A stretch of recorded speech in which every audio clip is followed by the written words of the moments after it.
సర్వ మానవాళికి రక్షకుడు, మనకు కొండంత అండగా నిలిచేవాడు, మనసులో తలచిన వెంటనే గుండెల నిండా ధైర్యాన్ని నింపగలిగే మహాయోధుడు, అభయహస్తంతో ఎల్లవేళలా మనల్ని కాపాడే ఆ పవనపుత్రుడిని ఇప్పుడు మనసారా స్తుతించుకుంటూ శ్రీ పంచముఖ ఆంజనేయ స్వామిగా అవతారమెత్తిన కథని దృశ్య రూపంలో తిలకిద్దాం రండి.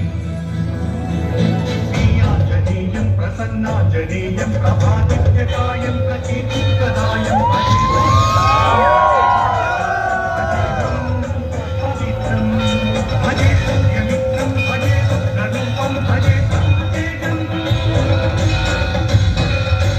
అది రామాయణ మహాయుద్ధం భీకరంగా సాగుతున్న తరుణం. శ్రీరామచంద్రుని సారథ్యంలో వానర సైన్యంతో విజృంభిస్తూ లక్ష్మణస్వామి తనతో పోరాటం చేస్తున్న రావణుడి కుమారుడు ఇంద్రజిత్ తలని బాణంతో ఒక్క వేటుతో వేరు చేశాడు.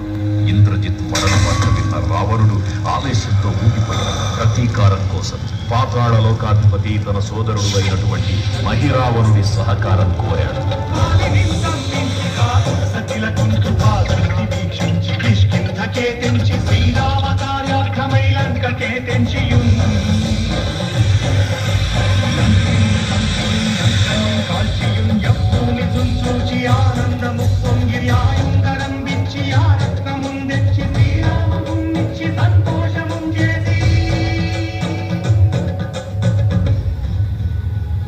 తన ప్రభువులను కాపాడుకోవడానికి వాయువేగంతో పాతాళలోకానికి చేరుకున్న ఆంజనేయ స్వామికి సగం మొసలి సగం వానర రూపంలో ఉన్న వింత జీవి ముఖద్వారం వద్ద కాపలా కాస్తూ కనిపిస్తుంది.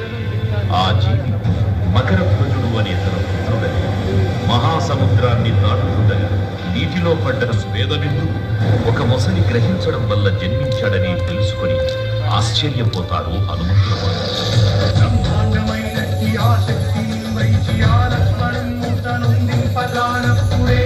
సంజీవిని